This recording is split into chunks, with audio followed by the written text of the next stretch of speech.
यह लड़का बेंच पर बैठा यूं ही फुटबॉल फेंक देता है और अचानक धम सीधा रेफरी के पेट में जाकर लगा। कोच को यकीन ही नहीं हुआ कि यह उसकी असली स्किल हो सकती है, क्योंकि सब उसे हमेशा एक बेकार बैकअप प्लेयर ही मानते थे। क्वार्टरबैक मैदान का स्टार था और वो बस वहीं बैठा चुपचाप एक नॉवेल पढ़ रहा था। तभी एक खराब प्ले हुआ और बॉल घूमती हुई उसके पैरों तक आ गई। वो खड़ा होने की भी जहमत नहीं उठाता, बस बैठे बैठे ही बॉल उठाकर सीधा रेफरी की तरफ फेंक देता है। ये देखकर उसके पापा के दोस्त ने जानबूझकर उसका मजाक उड़ाया। उसने कहा कि यह उसकी जिंदगी में पहली बार है जब उसने उसे बॉल छूते देखा है। गेम के बाद कोच ने उसे रोक लिया।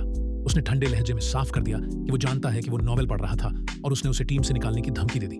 मैच जीतने के लिए वो कोच किसी भी हद तक जा सकता था। कई प्लेयर पहले से ही चोटिल थे, लेकिन फिर भी वो उन्हें खेलने के लिए मजबूर करता रहा। यहां तक कि उनका स्टार प्लेयर लांस भी, जिसकी जांघ में गंभीर चोट थी।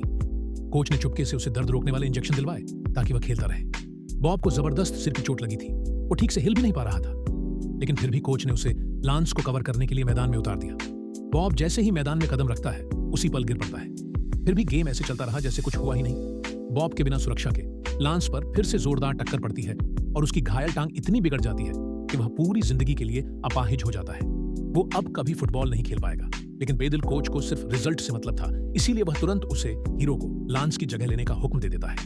पहली बार वह उससे ठीक से बात भी करता है। ये उसका पहला ऑफिशियल गेम होता है। कुछ फैंस को लगता है कि उसका मैदान में आना बिल्कुल बेकार है। मैदान में घुसते ही वो अपने टीममेट्स को अपना स्पेशल स्टाइल बता देता है। फिर वो 40 यार्ड का पास फेंकता है।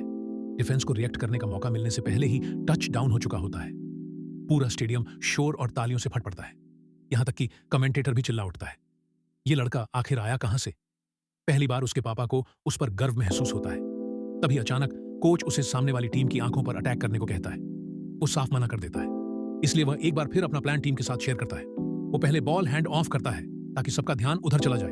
फिर वो खाली जगह ढूंढता है और बॉल वापस अपने पास ले लेता है। वह पूरी रफ्तार से आगे बढ़ता है और एक और टचडाउन कर देता है। वो पूरे मैच का टॉप इंडिविजुअल प्लेयर बन जाता है। लेकिन साफ होता है कि उसने कोच को नाराज कर दिया है और जैसा अंदेशा था, प्रैक्टिस के दौरान कोच गुस्से में उसकी तरफ बढ़ता है। इस बार उसे पता होता है